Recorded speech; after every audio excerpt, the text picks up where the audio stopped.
Esto es Encuentros con la Historia.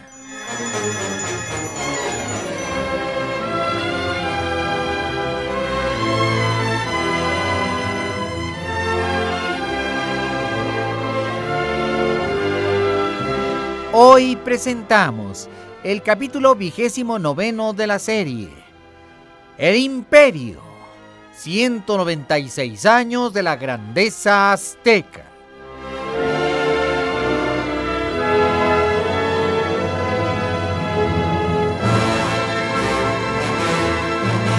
Productor ejecutivo, el señor Pedro Manzano.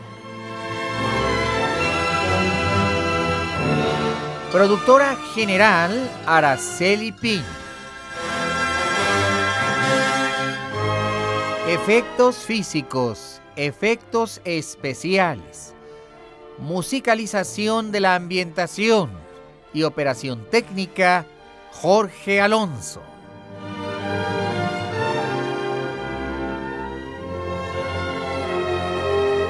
También en la operación técnica, César Arturo Becerril.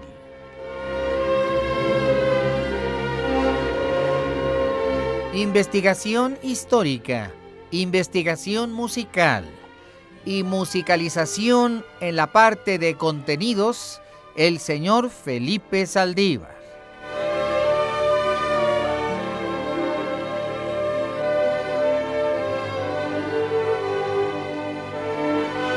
Y todos bajo la dirección de tu amigo el Dr. Pepe Cruz, responsable de la creación y de la redacción del libro histórico. Esta es una presentación especial de Radio Centro 1030, calidad en tu vida, para la cultura de todos los mexicanos. El conocimiento de la historia nos transforma en mejores personas. Y el conocimiento de la historia mexicana nos convierte en mejores mexicanos. Mexicano, pasa la voz. Conoce tu historia.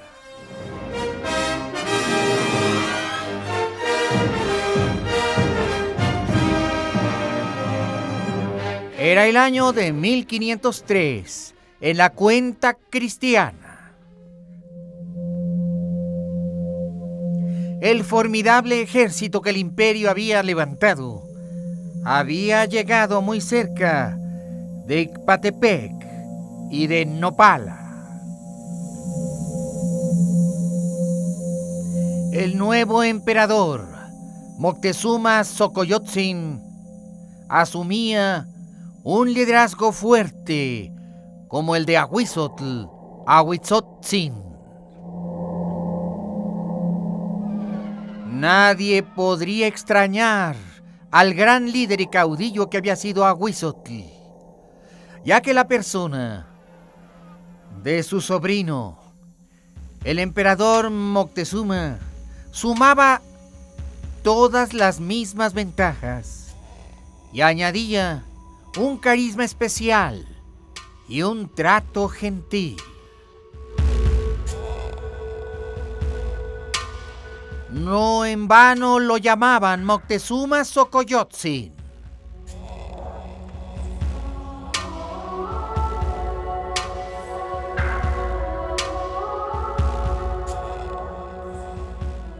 Su nombre quería decir señor joven y muy respetable.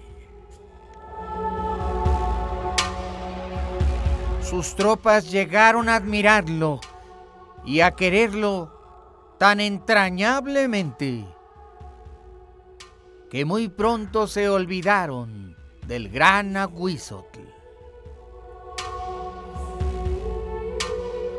Moctezuma sabía, y en sus temores estaban los recuerdos de las malas campañas y terribles fracasos de su tío Tizoc, del que se decía era tan descuidado en las guerras. Por ello, el entrenamiento que Moctezuma daba a sus hombres y al ejército azteca era receloso en extremo.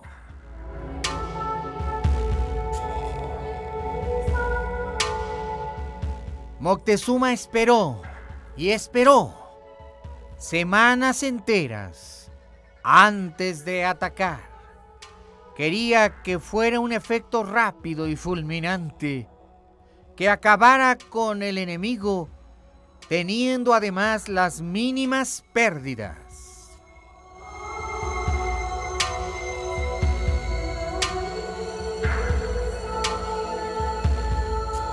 Eso permitió al emperador diseñar nuevas estrategias de guerra y tropas bien entrenadas de asalto y élite.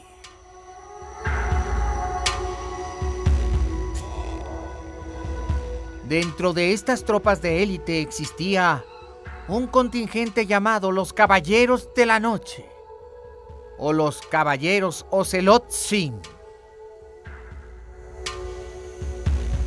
Eran expertos merodeadores y una noche el emperador les ordenó que se escogiera a los más aptos y sagaces y que, ocultos bajo las sombras de la noche, saltaran las murallas del enemigo y penetraran a la ciudad sitiada. Su misión no era hacerse notar, ni provocar grandes estragos. Su misión era estrictamente y exclusivamente de espionaje. Tendrían que hacer la labor de reconocimiento del caudal de armas y defensas del enemigo. Tendrían que elaborar complejos mapas de la ubicación de sus contingentes. Tendrían que deslizarse en la oscuridad nocturna, adivinando los sitios donde el enemigo concentraba sus tropas.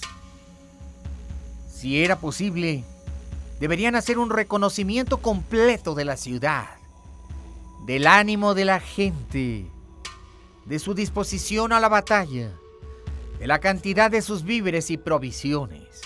Aquella era una misión difícil, pero los bien entrenados caballeros de la noche podían ejecutarla con éxito.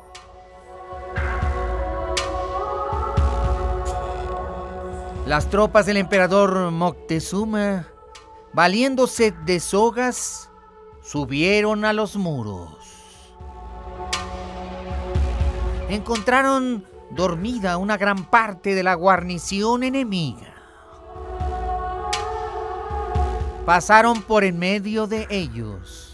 Como eran tropas de élite, algunos de los miembros del grupo hablaban el idioma de los contrarios. Hasta se dieron el lujo de saludarlos en su propio idioma.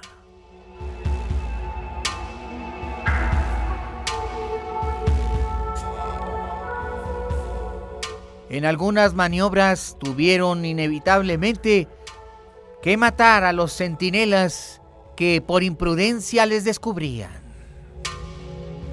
Se abrieron paso por la ciudad, fueron hasta los graneros y bodegas.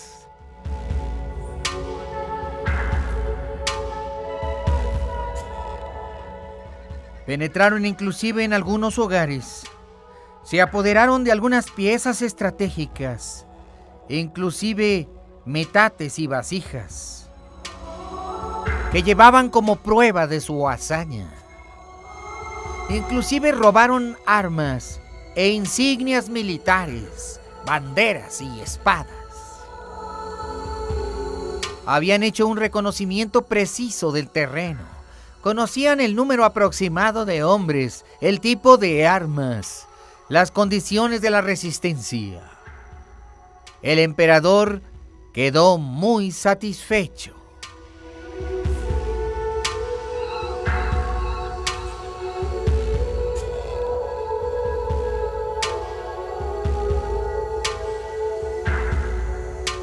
Aquella fuerza tan bien entrenada y equipada tenía hoy un conocimiento exacto del enemigo.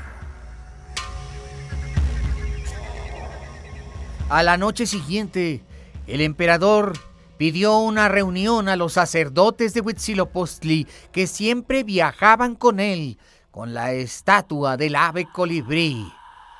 En la reunión estaban también 4 doncellas vírgenes del templo. Los sacerdotes invitaron a oración al emperador.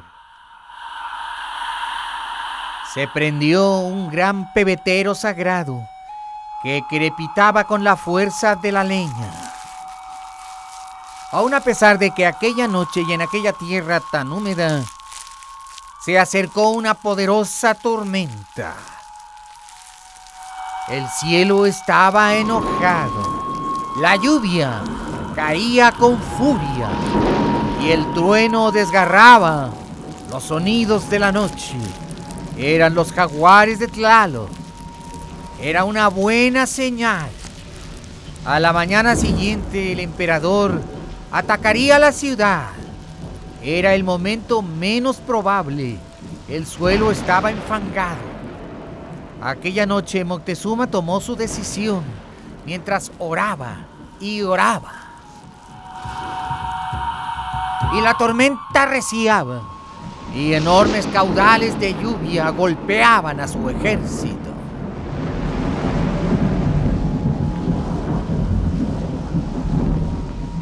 Entre los relámpagos podía verse la figura del emperador sacerdote. Llevaba sus punzones de hueso, el de águila, el de tigre o jaguar y el de león u ocelote puma. Ofrecía su sangre al ave colibrí por una victoria total. El enemigo era numeroso, lo tomaría descuidado. Estaban ya cansados del sitio. Moctezuma era un general brillante y un sacerdote sumamente creyente, un místico. Los sacerdotes le dijeron que la fuerza del universo estaba de su parte, que tendría una victoria colosal. Y lleno de alegría, frente al gran brasero que crepitaba en carbones y que había sido cobijado por unos techos de petate, el emperador dejaba caer las gotas de su sangre preciosa como sacrificio a sus dioses por aquel favor. Se sangraba con profusión, como un creyente que era. Un hombre de fe.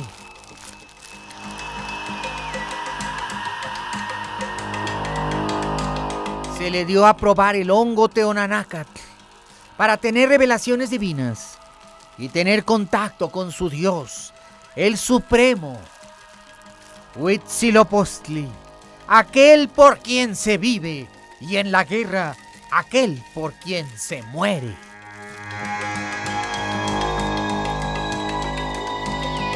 Terminado el sacrificio, después de haber encensado constantemente con copal y blanco y con humo de olores perfumados la estatua de Huitzilopochtli, Moctezuma se retiró a dormir tan solo 1 hora. Antes del alba, dirigiría a su ejército en el gran asalto a la ciudad enemiga. Durmió plácidamente como un niño, seguro que sus dioses le protegerían y le darían la anhelada victoria.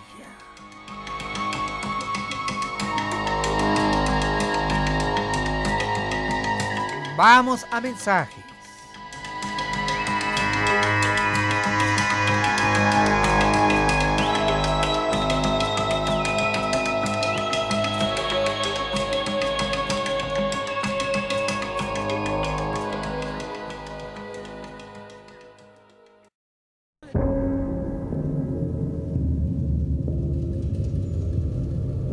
Era la alborada del sol oriente. Los sacerdotes de Huitzilopochtli seguían postrados ante la estatua del dios. Y cantaban Nopan, Ipan, Nupan.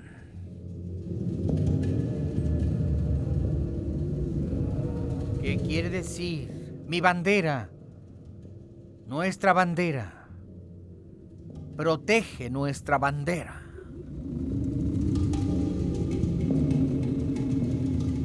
Había avanzado si acaso 2 dedos en el horizonte, cuando espectacularmente 30 capitanes dieron la orden de ataque. Una marea infinita de batallones se vieron en el acto. Honderos, arqueros, espadachines, tamemes, músicos y pajes, sirvientes y esclavos. La oleada humana se abalanzó sobre los muros. Un diluvio de flechas caía sobre el enemigo. Y en ordenada formación, los capitanes dirigían a sus batallones que habían sido separados según su ciudad de origen. Los bravos de Tlatelolco encabezaban al grupo porque ellos lo habían pedido así. Querían demostrar su lealtad al emperador. Tras estos, los de Xochimilco, luego los de Iztapalapan, los de Tacuba y Tacubaya, los de Cuetzalan y Toluca, los de Amequemecan y Chalco, los de Malinalco y Cuautitla, seguidos de los de Huixquilucan y Texcoco. El avance fue frenético, el ataque brutal. Las armas aztecas estaban cubriéndose de gloria. Y los cientos de banderas de los diferentes regimientos y batallones trepaban la montaña y cruzaban los muros enemigos. La línea enemiga había sido vulnerada en los 2 flancos. Y así cayó el mediodía. Y la batalla se hizo más cruenta. Y las tropas de élite, los caballeros Águila y Tigre, hicieron el asalto definitivo, justo por el centro de la línea. Para las 3 de la tarde, el enemigo estaba copado, su ciudad invadida, y los niños y las mujeres corrían. El enemigo ya daba la espalda.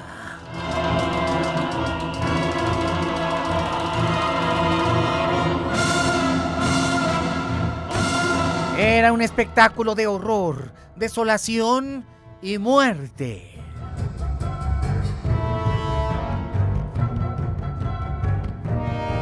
Moctezuma no había quedado en el campo de batalla solamente para ver. Él había entrado al combate. Apoyado por el rey de Tacuba, Totoquihuatzin, se había enfrentado a las mejores tropas del enemigo. Y todos veían a su emperador complacidos, con gallardía y valor. Era el más valiente de los capitanes.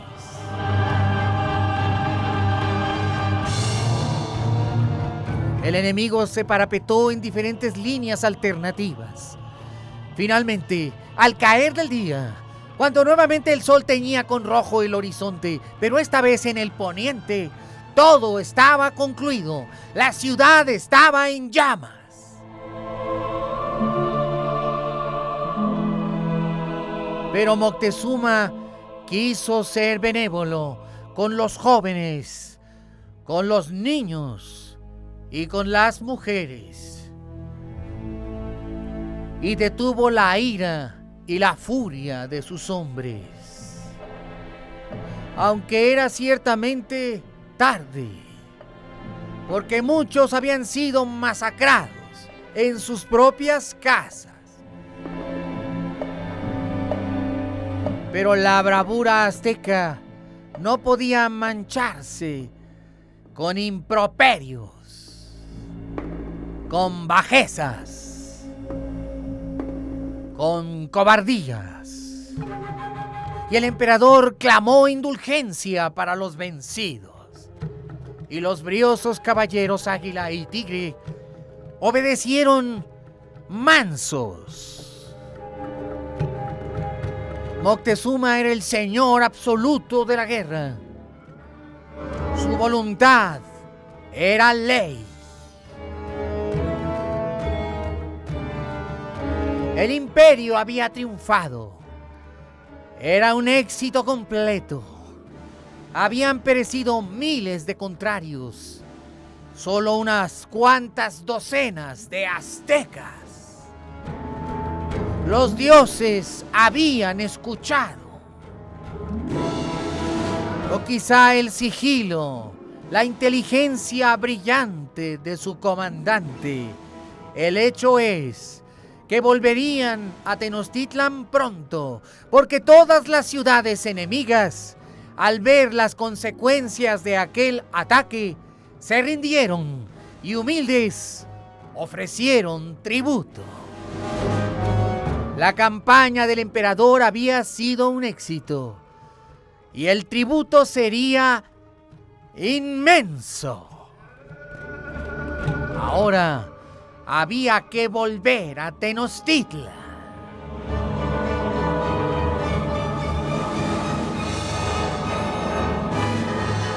Era la gloria y la fama de México Tenochtitlan y de Moctezuma Xocoyotzin.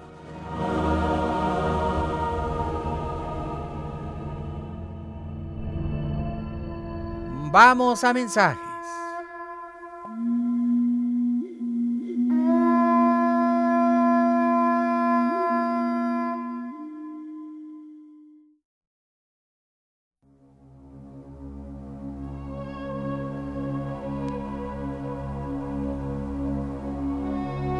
Amanecía nuevamente en el Anáhuac.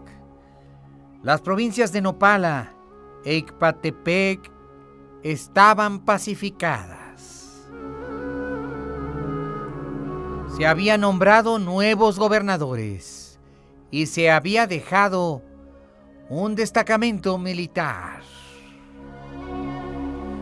Todo estaba preparado para que Moctezuma regresara a Tenochtitlan en medio de una marcha triunfal.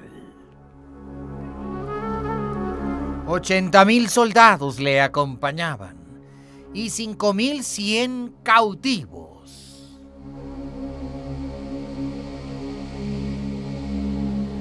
La marcha fue elocuente y estremecedora y grandiosa.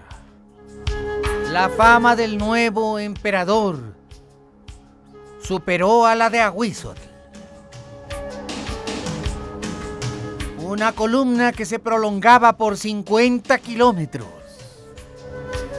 Allá iban los tamemes, los esclavos, los cautivos, los batallones de soldados, los sacerdotes y las doncellas,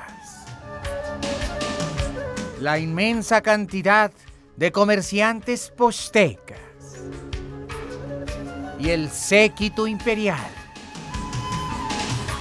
Por semanas enteras la marcha fue constante y donde entraba aquella columna eran recibidos con arcos triunfales hechos a la manera azteca y con una gran cantidad de alfombras de algodón fino por las que pisaban y cruzaban las ciudades. En Tenochtitlan ya se conocía de el descomunal éxito. el emperador llevaba a aquellos 5.100 cautivos para ser sacrificados en su coronación.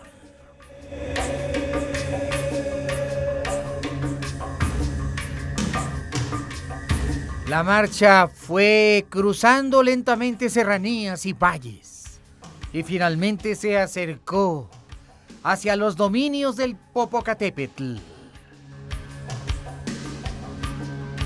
En Tlalmanalco el emperador se separó del grupo principal para ir a su casa de descanso, ubicada en el Peñón de Tepepulco, que era un palacio imperial construido por los emperadores anteriores para servir como casa de verano y de descanso a los señores de Anáhuac.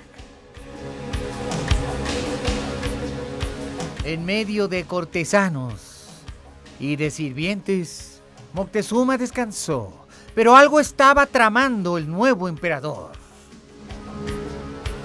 No era lo normal, ni lo que establecía el protocolo. Las marchas triunfales siempre llegaban hasta Tenochtitlan de manera inmediata y directa. ¿Qué estaba tramando el emperador? Hemos dicho que Moctezuma tenía un gusto excepcional por lo escenográfico. Era como un actor en una gran obra.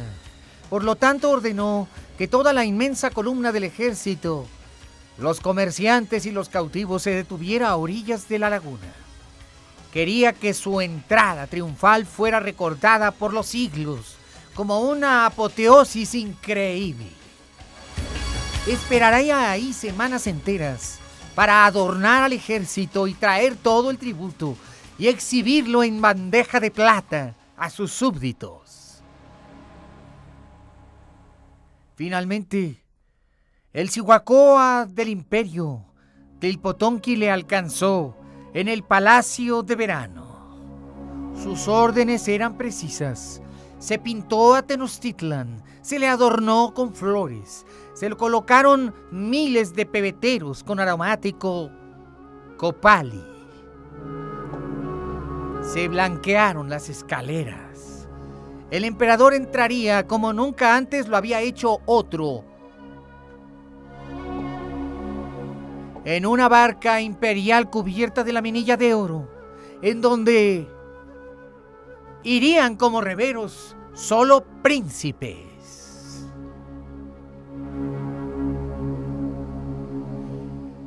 La ciudad dejaría toda actividad únicamente para concentrarse en el recibimiento. Miles de telas ricamente bordadas se pondrían en el suelo para el paso del ejército. Grandes cantidades del tributo se depositarían en los almacenes del templo de Huitzilopochtli. Un gran banquete aguardaba a los soldados y hasta a los cautivos y a toda la gente. Y después de 2 meses de preparación de aquella solemne entrada espectacular, Moctezuma dio la orden. Era una mañana luminosa en que brillaba el sol. Se había esperado la llegada de los meses secos para que nada perturbara aquella escenográfica parada militar.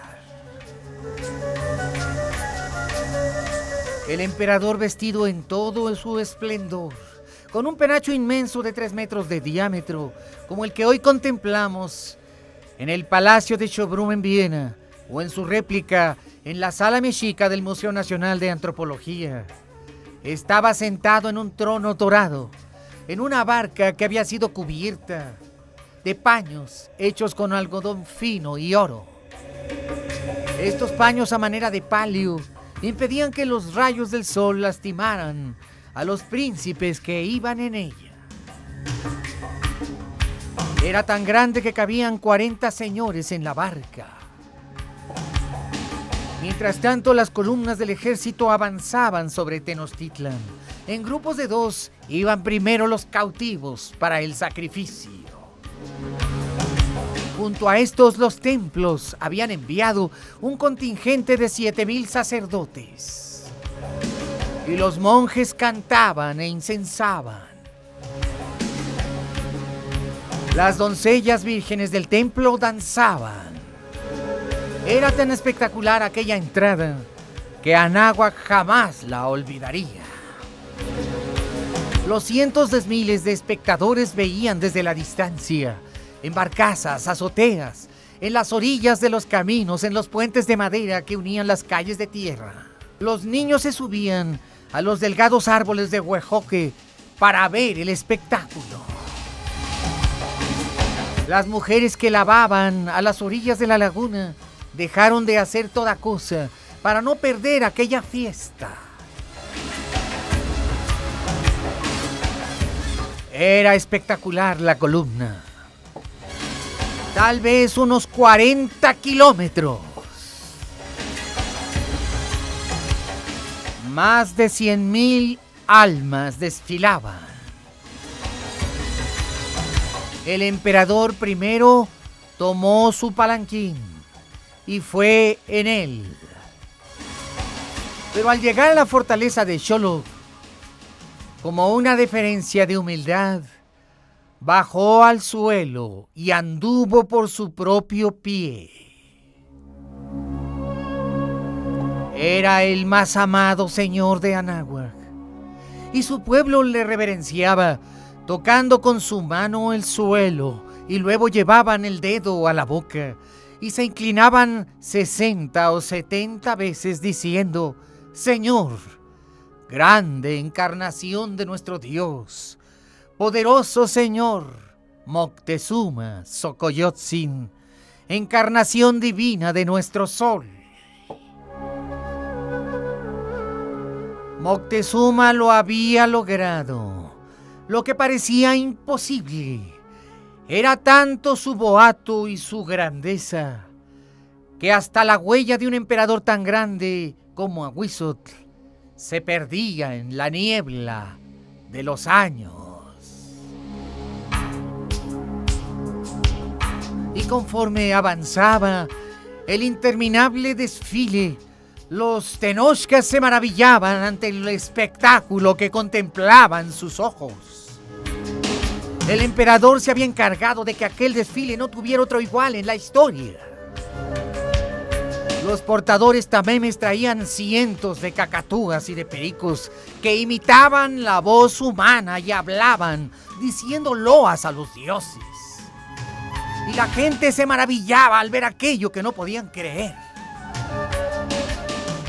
Más de 700 changos de diferentes tipos y grupos portaban los tamemes en sus jaulas y eran tan graciosos que algunos de ellos no iban en jaulas, sino que seguían al desfile y estaban a lomo humano. Había tucanes finísimos de Centroamérica, traídos o comprados de distantes tierras. Grandes jaulas de madera que portaban feroces caimanes, lagartos y cocodrilos de diferentes dimensiones y características, que horrorizaban a las mujeres y a los niños y hacían reír a los hombres. Además venían enormes cantidades de serpientes muy vistosas de diferentes tamaños y colores. Y perdieron el aliento cuando vieron a los increíbles seres de la selva. Los feroces jaguares, que en número de 100 dejaban perpleja a la gente con sus rugidos furiosos. Se llevaban una docena de osos negros, corpulentos y gigantes. Y una enorme cantidad de aves exóticas. Pero no podía faltar el fogoso león amarillo, el puma de la tierra americana que abundaba en aquellas regiones de Nopala. Los leones azoraban aún más por lo tremendo de su rugido. Y los niños lloraban ante tantas fieras. Pero los hombres estaban emocionados. Todos aquellos terribles monstruos irían a ocupar sus espacios en los grandes jardines del emperador, en su zoológico. Pero este día se exhibían a toda la gente para que pudiera recrearse con ellos. Y así llegaron los zorros, los coyotes y los temibles lobos. Moctezuma había logrado deslumbrar a Tenochtitlan, azorarla. Y después el emperador quiso que los portadores tamemes y unos príncipes que les acompañaban arrojaran granos de cacao que eran como monedas de oro a los concurrentes al desfile.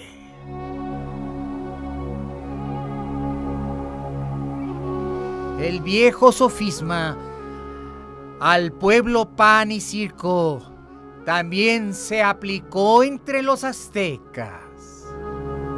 Y la gente enardecida clamaba con pasión por el nombre de su príncipe, que muy pronto sería coronado en toda su pompa y su gloria. El gusto de Moctezuma por la grandeza le hacía verse lleno de alegría. Aunque el protocolo imperial le prohibía sonreír o siquiera reír, un emperador no podía darse esos lujos. Su rostro adusto debía comunicar gentileza, pero además bravura y severidad. Y lo había logrado. Todos le amaban en Tenochtitlan. Y muy pronto, todos le temerían en el Anáhuac. La fama de este desfile intimidó a los tlaxcaltecas, a los meztitlecas y a los tarascos de Michoacán y a todos los enemigos del imperio. Sus embajadores en Tenochtitlan muy pronto les avisarían de todo lo que habían visto y oído y de cuánto se habían maravillado.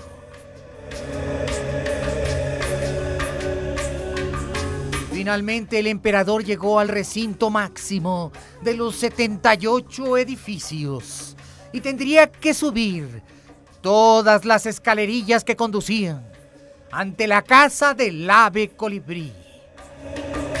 Los músicos colocados ahí hicieron sonar sus miles de caracolas y de huehuets.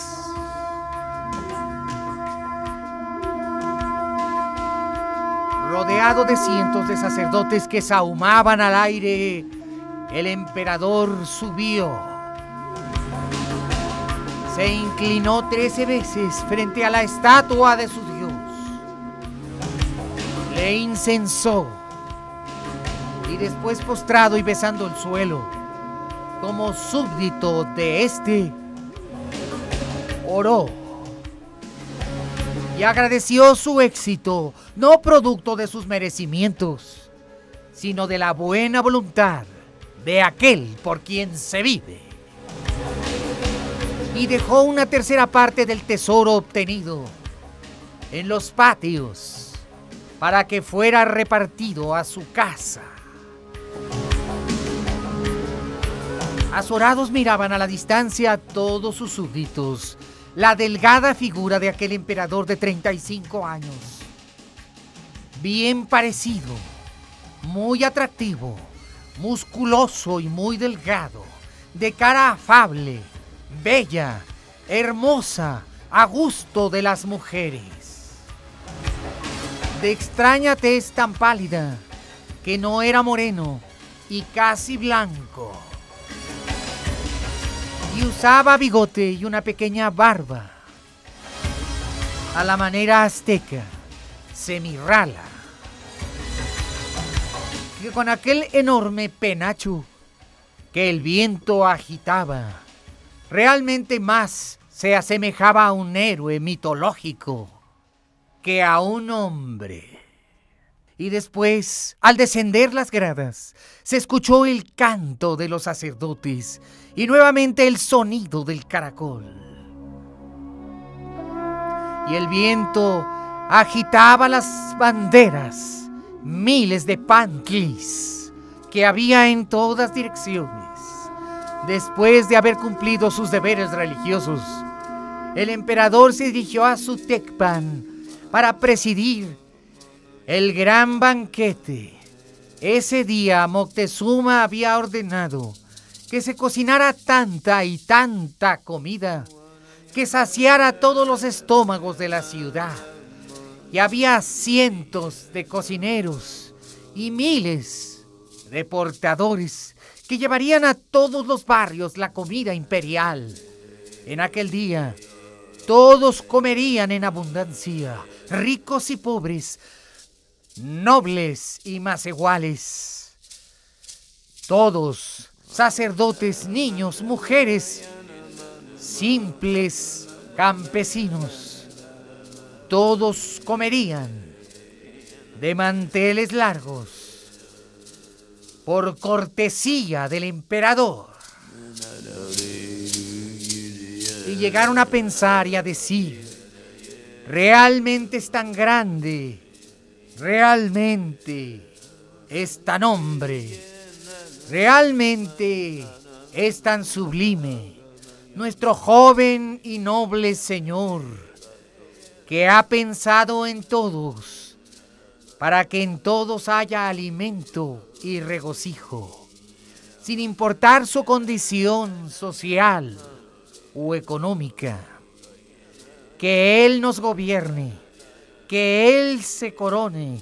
Te imploramos todos, oh ave colibrí, porque nuestros sueños han quedado colmados y además rebasados. Era todo lo que de Él podíamos esperar, y hemos recibido el doble.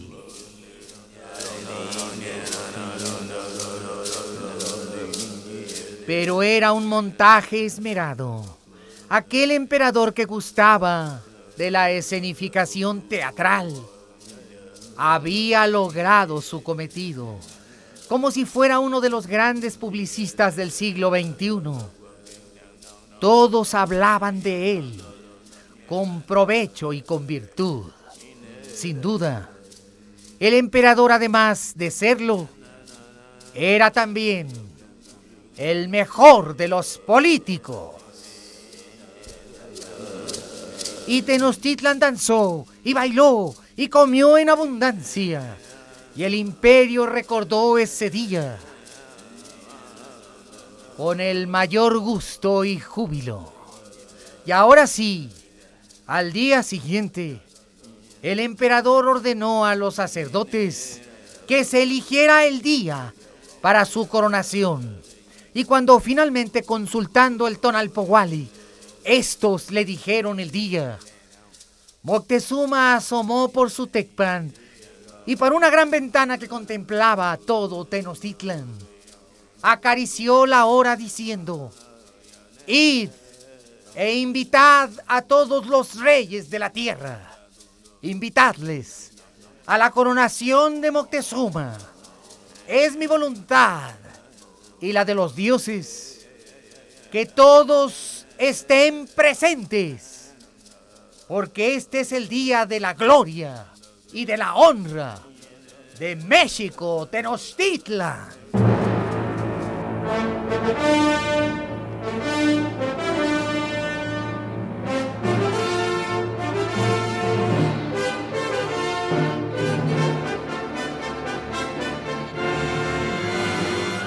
Gracias por haber estado con nosotros en el capítulo 29, 29 de la serie El Imperio, 197 años de la grandeza azteca.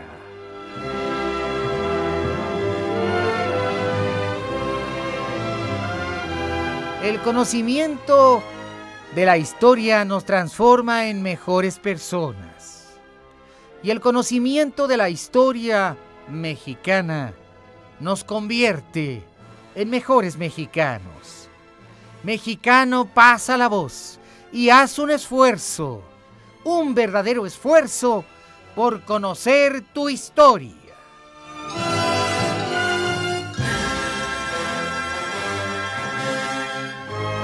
Y a nombre de Radio Centro 1030, calidad en tu vida, gracias. De veras, muchas gracias por haber estado con nosotros. Aquí, en el 1030 de amplitud modulada, donde los 365 días del año son días de encuentros con la historia. Nuevamente, muchas gracias y hasta mañana.